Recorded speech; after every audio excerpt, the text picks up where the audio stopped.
Hello and welcome to another video lecture from Mr. Watkins at mrwatkins.com. This video lecture is on functional groups for my upper level biology group. Before you get started, you may want to grab a piece of paper and a pencil, maybe turn it landscape side, and then make 1, 2, 3, 4, I would say about 4 columns. One will be like the name, one will be the like structure, one will be an example, and then one could be what its functions for, what any other special pieces that are have on there. So functional groups. Is my understanding that functional groups, even though they're not specifically stated functional groups in your curriculum guide for the course, it is assumed that you already know what they are and have been exposed to them. We used to have this as part of the advanced biology curriculum, and so some of it's gone by the wayside. If you've been in advanced chemistry in the past, sometimes they do teach that here. I'm not sure why the state of Texas doesn't, but we need to, I think we need to up our game in this area. But that being said, we're going to do, I think it's 7, maybe 8, 1, 2, 3, 4, 5, 6, 7. I've got 7 different ones, and one of them has 2 in it, so it's actually, I guess, 8 total. So let's go ahead and start off here. And our first one is the hydroxyl. So that's its name, and its structure is an OH. And a hydroxyl is, well, let me give you an example of what that looks like. You're probably familiar with this molecule. You just may not recognize what it is. This is ethanol. So ethanol has this functional group here, and that's the hydroxyl. Notice that it's got OL on the end. The ones with the hydroxyl are either alcohols, typically are alcohols, or they are sugars. They're also found a lot in sugars, and I'm really just referring to biology at this point, so those of you that are biochems and chem people know that I am really focusing on the biology and leaving a lot of the chemistry out. So ethanol, where you might know it, ethanol is the alcohol that's in the alcohol that people drink. Ethanol is the alcohol that's found in the gasoline that gets mixed around here. So it's got a pretty big use for it. It's a grain, can be made from grain, can be made from, corn is a big plant, or excuse me, a big plant that actually is grown by a lot of farmers, and even though the corn doesn't make it to our table, it gets turned into ethanol. Brazil a few years ago had an issue with this because there was so much corn being grown and turned into alcohol that it left very little for the population to eat. And it's been several years. So this is one of the functional groups you need to know. Why are functional groups important? If I took this molecule and I created it, but I did not have the hydroxyl on the end, it was just, say, another hydrogen, that would have a completely different function than this alcohol here. Hydroxyl, an adding of a hydroxyl makes it more polar, makes that molecule more polar, makes it more hydrophilic, depending upon where it's put. Okay. Another one of these hydroxyls that you need to make sure that you are familiar with is glycerol.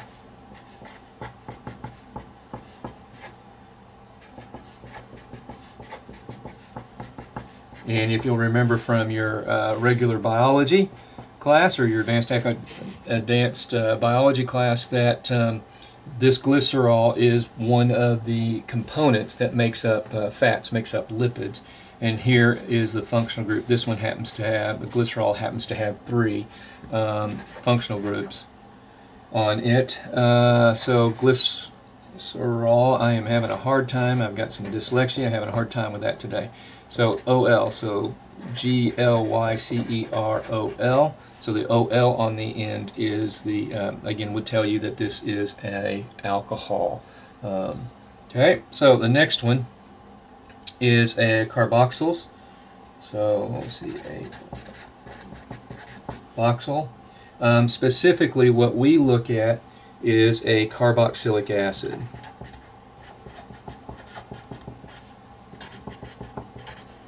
And it has this basic structure of, and then that's bonded to some other part of the molecule, or some other atom, and it's on a part of the molecule. I just put an R there just to reflect that that could be anything. Typically in biology, it is a carbon, another carbon atom, and so this is a carboxyl. Makes basically a carboxylic acid. So I can take this ethanol that we have here, and instead of having it as ethanol, I can take that and make it into a carboxylic acid, and that would be ethanoic acid. Now, there's a reason why these things are named this way, and there is a video there on the site as well as in your class Canvas course that explains how to name organic molecules in a very basic way. Not required that you know how to name it, but boy, it sure makes your life easier as far as trying to remember if you know how something gets named. And all of us, on the test, they give you some big long chemical name as a distractor to keep you from it distracts your brain so that you're having a hard time figuring out what they're asking. Knowing some of this, how they name, and all these functional groups will help you there. All right, so this would be ethanoic acid. So basically, all your carboxylics that we're going to deal with are going to make acids. So here we have glycerol. Well, that's one part of a fat. Another part of a fat is a fatty acid, and so it's got this big long chain of carbons, and then on one end it has this functional group right here. That's the carboxylic acid. And I'm just going to throw in these hydrogens here real quick, just so that you have something consistent. These are all H's. There we go. And then there's that carboxylic acid. In another video or later in the class, we're going to discuss how these two things can come together, and we end up getting 3 of these fatty acids right here, and the reaction that occurs and what comes out and all of those. But that's for another day. Carboxyls are also polar, and they are a weak acid. They're not a very strong acid. All right, so our next one, move this up here. So our next one that we're going to do, the next row, is an amino group. So I'm going to put an amino. It's also called an amine, depending upon where it is. And this is nitrogen. Or a nitrogen functional group, nitrogen-containing functional group. This R, again, can be any part of a molecule, any atom that can bond with the nitrogen there. So it's just like X can be any value in math, that's what the R can be. It can be any substance in chemistry. So this is the amine or amino, one that you probably, well, let me give you an example here, and let me see if you can remember from your previous courses. Again, that R just means anything. From your previous course, your previous biology, what this is. You should recognize this, but I'm going to walk through it here real quick. That is the amine part, or the amino part. Okay? And we already know what this is. Well, this whole thing looks like ethanoic acid, but this is an oic acid. So this is your carboxylic acid. Okay? And oic, if you just notice that they put OIC at the end of these. So even if we didn't look at this, you now know what this is, something you've studied hopefully in great detail in regular bio. That's where the amino acid name comes from. It comes from its functional groups. So this molecule and this molecule, you can see there's different things here that changes the functionality of what that molecule does. All these functional groups are all attached to a carbon backbone of some description, and it may be something as simple as 2 or 3 carbons, or it may be literally hundreds of carbons long. You know, glucose, fructose, those are 6 carbon molecules. So it's that carbon backbone that these things get added to that changes the function and allows the molecule to do different things. So amino acid has an amine group and a carboxylic acid group on it. That means you should be able to, if I give you a picture of any of those amino acids, you should be able to box in the functional group. If I give you a molecule you've never seen before, but it has one of these functional groups on it, you should be able to box it in and tell me what that functional group is. Okay, let me grab another piece of paper here and we will jump on to the rest. Alrighty, so the next one that I have for you is carbonyl. So let me write carbonyl over here. And there are 2 carbonyls that we typically look at here in biology, the 2 main ones. And one is an aldehyde,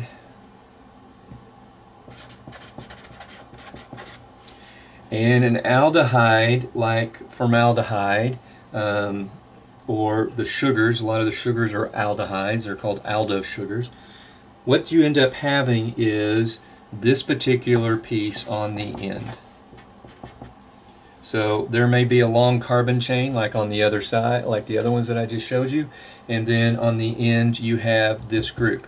Now notice it's not an OH, it's a double bonded oxygen. That means that oxygen and carbon are sharing 2 electrons. This makes this a lot more negative because we have 2 more electrons coming over to this oxygen compared to like when we had an OH, which would have been just a carbon bonded to this O, and then the O is bonded to the hydrogen.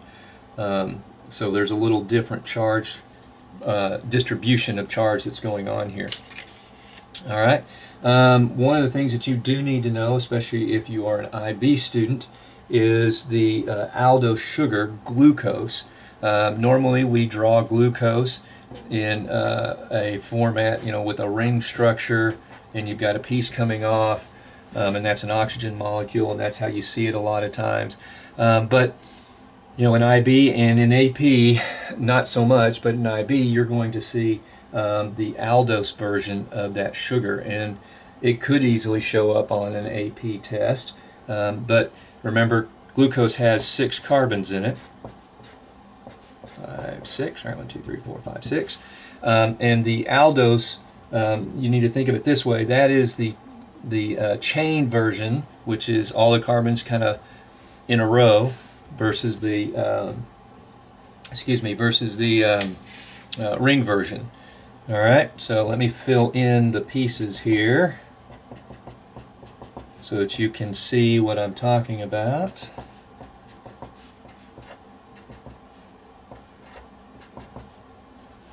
Go ahead and dump the one here on the end. And finish filling in this stuff. Let's see, there should be a hydrogen. Yeah, and there should be an OH down here. Yeah. Okay. So that's pretty typical of how we draw this aldose, and this one is glucose, and it is an aldose sugar. Now, on the ends of all sugars that you have, sugar will have an OSE on the end. I should say all the sugars really that we deal with in biology. Fructose is one. Fructose is not an aldehyde sugar, it's not an aldose sugar. Here is our functional group for our aldose, but fructose is a ketose sugar, so the other kind of carbonyl is a ketone. And on this particular one, a ketone, instead of having this functional group at the end, it has the functional group somewhere in the middle. 2, 3, 4, 5, 6. And so the end doesn't have the double bonded oxygen in it, it's somewhere in the middle. So I'm going to throw it in here. Should have done that. I'm going to throw it in there, and we'll put a OH here. This should be a hydrogen. This can be the OH. Another OH. And we'll fill in the hydrogens. Because remember, carbon has to have 4 bonds, and I apologize, I got overzealous there. So here is your group for the ketone. So the ketone has 2 carbons on either side and a double bonded oxygen. And again, just like this double bonded oxygen here, we are pulling some more electrons this direction towards the oxygen and away from the big chunk of that molecule. So this one here is fructose. Again, notice the OSE on the end. This is a ketose sugar. Okay, and so you do need to know that that is a ketose sugar. As far as carbonyls go, they are polar, or they tend to be polar, and just simply because, especially the aldose sugars, just simply because of this oxygen pulling these extra electrons, making it more negative here. That is pretty much it, I believe, that you guys need to know at this point. Oh, there is one other ketone that you might want to be aware of, and that's acetone. So those of you that have fingernail polish, and you take those fingernail polish off, you're actually using a ketone to do that. It's acetone, so that's the O-N-E on the end, is the thing when it's not a sugar. O-N-E is the suffix on there. The aldehyde, it's A-L on things that you don't have that, like formaldehyde is one of those aldehyde type of molecules. But back to the acetone, here is what this thing looks like, roughly, or how we usually draw it, and we have the hydrogens that surround here that form the bond. So it's just a ketone that you're using to take the fingernail polish off. All right, we have, what is it, 3 more? I think it is 3 more.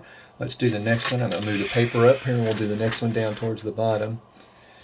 Oh, before we do that, one thing you need to notice here, here's our aldehyde. And notice it looks very, very similar to our carboxylic acid. Here's our carboxylic acid. Just notice the difference is only this hydrogen, and that hydrogen does, that oxygen does make a difference on the functionality of this particular molecule. Notice that there isn't any oxygen here, and so it's easy to get those two mixed up, so kind of watch yourself there. Alright, so we're going to do the methyl one here, the methyl group. Methyl groups are very, very, very, very important in biology. CH3, basically a methyl group, it's nonpolar. I mean, you can see here that this hydrogen, if it shares its electrons with the carbon, I mean, all the way around, its hydrogens basically surrounding the whole thing. There's no real end, and this is usually bonded to another carbon on a big long chain, or as in the case of say a fatty acid, it's at the end of the fatty acid. The important thing is that these methyl groups, they can move around. We add them, the body adds a methyl group, can add it or take it away to certain proteins that are found in the nucleus. We're going to discuss this. And that switches on and switches off genes. I mean, if you think about it, you have all the genes you're ever going to need in your entire lifetime, all there in that original first zygote, that very first cell that the egg and sperm come together. How do the genes know which ones to turn on and which ones to turn off? How does it control? What is the process by which it does? And we don't have all the answers there. That's a huge area of research right now. But one of the things we have found is that certain segments of the DNA can be switched on and switched off. There's more to it than what I'm telling you, and we'll talk about that later. But this helps in that process of turning on and turning off genes, depending upon if a methyl group has been added or not to the complex where that DNA is being stored. And it's a way of us being able to turn on and turn off genes Because as you develop, you're starting 1 cell, 2 cells, and you keep going all the way up till in the time you're born, and even after that, there's certain points in your life that you need certain genes turned on and certain genes turned off, and we're going to discuss how that happens there with that methyl group. Okay, so our next one is going to be a phosphate group. And so when we look at the phosphate group, I am sure you're probably familiar with phosphate groups, even if your teacher has not gone over functional groups. And it is because of the ATP. So a phosphate then is, I'm going to put a little R here, this is whatever molecule it's being bonded on. So a phosphate group basically has this kind of deal. There's basically 4 oxygens to the phosphate, to the one phosphorus molecule there. And typically these here have a charge. If it wasn't bonded to anything, it would also be charged there. Phosphates usually do not just hang out. You don't need to worry about the terms that we use for it, because it's always phosphate. And the biggest example that we have is adenosine triphosphate, which is ATP. Hopefully that all rings a bell. Phosphates are used for energy transfer. That's our big number one thing that they do. They're definitely polar. They're acidic, and they are used to basically move energy around in a system. Biology is about a system. It's about systems interacting. It's how those systems interact. One of the reasons why you really need to have all your chemistry, preferably advanced chemistry, knocked out before you take this course is just simply have some of that conceptual understanding of how systems that are what you normally think is biology, it's got this biochem, this mixture, so that you kind of understand how energy is needed to do work and how does that energy flow in that system. And that's a real important concept that you need to walk away with and be able to use when we sit down and take the exams. All right, so I'm going to draw out ATP here, kind of a simple diagram. 1, 2, 3, good. Got my 3 phosphates in there. On top of the phosphates, I'm going to put my double bonded oxygen. And then on the bottom, we'll have our oxygen as well. And then this O will be bonded to our sugar. And this is a ribose sugar. It's a 5-carbon sugar. And then that gets bonded to, and I'm not going to draw this big old huge thing out, but that gets bonded to adenine, and that's what this is. And we'll deal with adenine and all of those nitrogenous bases when we deal with DNA later. So here you got the whole molecule. There are 3. Why did I put that oxygen there? My bad. Oh, am I so bad? That is not supposed to be there. I don't want to redo the entire video just because of that, though. And that's not supposed to be. That's supposed to be there. Oh my gosh, I'm going to have to redo this part. Okay, so a phosphate. You are probably really familiar with phosphate, especially because phosphate is a major functional group in adenosine triphosphate. There's 3 of them on there. Here's basically what a phosphate looks like, or how it's put together. We have an oxygen that's double bonded. We have 3 other oxygens. It's basically PO4. It is a polar molecule, and its big number 1 main function is for energy transfer.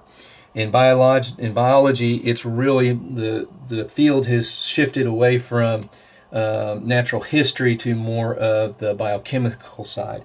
It's one of the reasons why it's so important that you have done well in chemistry, hopefully taken advanced chemistry before you come into the course, simply because the chemistry concepts are used to show how the processes of the systems in biology interact, And so we go down from this small little piece that we have here that's down on a chemical side, and how that basically gives us all the stuff that flows up, all the way up to, you know, the hair color you have, your skin color, how tall you are, all the diversity that we see in all the species and the organisms on the planet, has its foundation all the way down here.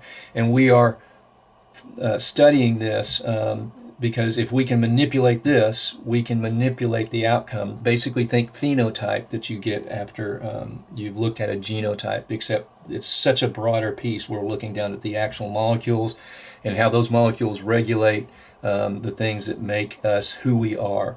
So phosphate group, it's PO4, double bonded oxygen, horrible picture there, but double bonded oxygen there at the top. The biggest one that you guys know, the one that's the most common, is ATP. DNA, they have a phosphate backbone, and we'll get into all of that stuff later, but let's just talk about ATP at this point.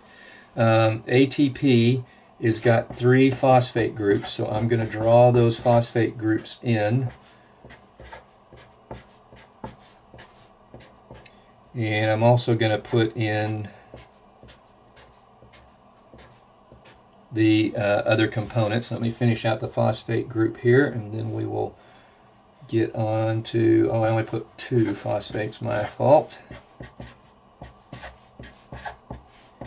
Double bond there, and a double bond there. All these oxygens down here have a more negative charge. When you add a phosphate to a molecule, it tends to have more of a polar characteristic. You do need to understand something. We always kind of talk about polar and nonpolar as being actual opposites. You're either polar or you're nonpolar.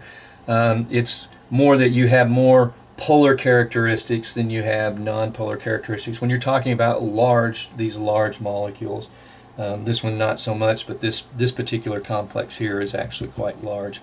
We focus on this end. Here is our phosphate groups. There's 3 of them. These guys sharing an oxygen. This bond right here is the high energy bond. So bottom line is that if this phosphorus to come off, we'd have about 1.2, I believe it is, kilojoules per mole of energy that's available to be used again in the process of doing some kind of work in the body. So if you remember from biology, you had ADP, adenosine diphosphate, and now we have ATP, adenosine triphosphate. This sugar, just to hopefully get you to remember, is ribose. OSE on the end should tell you that it is a sugar, and then this is the nitrogenous base. Granted, sorry, it's not drawn all that well, but this is the adenosine or adenosine, excuse me, an adenine derivative, and we'll talk more about that stuff later. Phosphate group, again, polar. It is acidic, and it's, you know, because it's polar, it's hydrophobic, but its main job is to transfer energy in the system, in the biological system. That's our main focus that we had there. Our last one that we need to do is called a sulfahydryl. And sulfahydryls, you probably, if your biology teacher did teach functional groups, they probably left this one off. Typically, there at Bowie at school, we have left off the sulfahydryls. That was something that the advanced biology teachers were supposed to. I have just misspelled that, sulfahydryl. No, I didn't. I am having a hard time with flipping letters today. The sulfahydryl, it's something just we really talk more about in the upper level biology courses, AP and IB. Sulfahydryl, so if this R represents any molecular piece, is a sulfur bonded with a hydrogen. So think of it like the hydroxyl, except instead of the oxygen here, we have a sulfur molecule.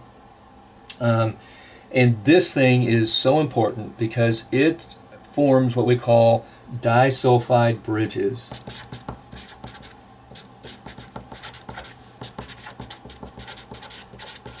And disulfide bridges are incredibly important because that's what, as the long chain of protein, of amino acids go together and they start folding on each other to form the actual shape of the protein, these disulfide bridges are important in maintaining that shape. And we're going to come back to why cysteine is so important in a system, because there is some things that are important to it. Again, that's all later on work, but I'll draw out your cysteine here, and we'll see if you can recognize this molecule, the type of molecule it is.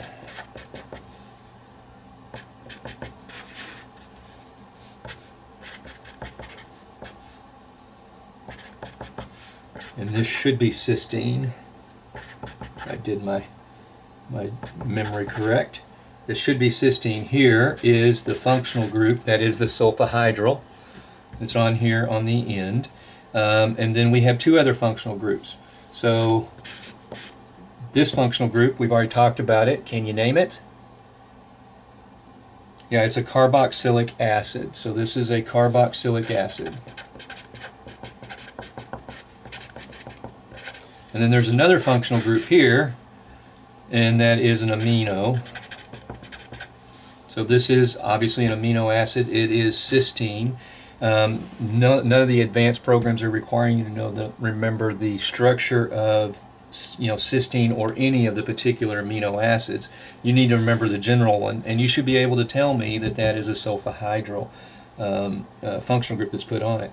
So two cysteines can get together, kind of side by side, and they can form a special bond. And so you can literally have, let me move this over here. So here you have your big long protein that's all been made, but it needs to fold up to form some shape. Well, it can form a shape by folding back on itself and make a bond, a disulfide bridge, if you will, between there to kind of hold that in place so that shape can be held. This will go all the way back it'll go into our enzymes. We talk about how those work because they are very shape and mechanically specific as opposed to chemically specific, as far as the way we focus on it. And so you're going to need to know all that. Plus there is some signaling stuff later on in signal transduction that will be important for you to remember cysteine and the disulfide bridges. All right, that is all the functional groups. I'm going to walk back up through them real quick just to go through them so hopefully you've got your table filled out, because you need to know all of this material. So the disulfide bridges, those guys are important for the stabilization of proteins. Don't worry about if they're polar or nonpolar. Nobody cares. You'll never be asked that question. I shouldn't say nobody cares, but we don't care at this point. Your phosphate group here, again, that's what it looks like. It is most important in energy transfer in a biological system, although it does have some function in DNA for support. The methyl, let me grab the next one here, the methyl groups. Here's our methyl group. This one is, again, it's non-polar. I didn't tell you that, so let me put that down here. It's non-polar, that's important. But this one, it has a lot of functions, but our focus on this particular functional group is it being added or taken away for the complex that helps store and keep the DNA together. And by having it added or taken away can cause the gene to be made or not be made. And we'll get into the details of that later. The carbonyls, all the carbonyls are polar. So they're all polar molecules. The big area that you'll see those carbonyls has to do with the sugars, glucose and fructose. One is an aldose, one is a ketose. And its structure here dictates, that's from acetone, its structure here dictates, that functional group structure dictates the shape that the molecule is going to have. And so we will again talk more about that as we get to the carbohydrate part of the curriculum, as well as we'll deal with that in the photosynthesis and cellular respiration part of the curriculum. Our last three here, we have our amine group. Again, that's the amino acid. You have got to remember this structure. You've got to be able to draw it. The basic structure, you have to be able to label everything. We're going to be working with condensation, dehydration, synthesis, and hydrolysis, and how all that stuff works.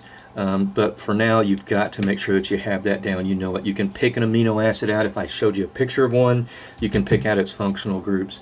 Amino acids are polar. It is a weak base. It's partly because of that nitrogen that is put in there, tends to make it a weaker base. And this is the building blocks of proteins. And I just cannot tell you how important it is that you know that. It's just incredibly important. The carboxylic acids. This again is part of the amino acid piece. Carboxylic acids are polar. They do form kind of a weak acid, or they make the molecule more acidic when they're added to it. And we'll talk more about this carboxylic acid, especially when we deal with amino acids and when we deal with fatty acids and the lipid piece. It also is important as how the process in photosynthesis and cellular respiration occur. There are several carboxylic acids that add and remove certain parts of the functional group, or the functional group drops away, and that's how that process gets chemically done so that we get the outcome that we want, whether that be a sugar such as photosynthesis, or whether that would be energy molecules such as ATP in respiration. And then our last one that you need to remember is the hydroxyl here at the top. It basically is alcohol. It does belong, or helps in the formation of the functions of a sugar. The OL on the end will tell you it's absolutely an alcohol. You got to know what glycerol looks like. You have to be able to tell me where the hydroxyl groups are. The same thing with fatty acids. Again, the OH is kind of one of those unsung heroes we don't talk a whole lot about. We don't point it out a lot, but it is so important in that process, again, in this system that we call biology and how that system gets done. You got to know all of this stuff. Most of the programs, in fact, I think all of them actually assume that students walking into an advanced level biology have had an advanced chemistry and have had the functional groups in it. So just be prepared to be asked to be able to point these out, to draw them, and describe what our functions are. If you have any questions, as always, please let me know.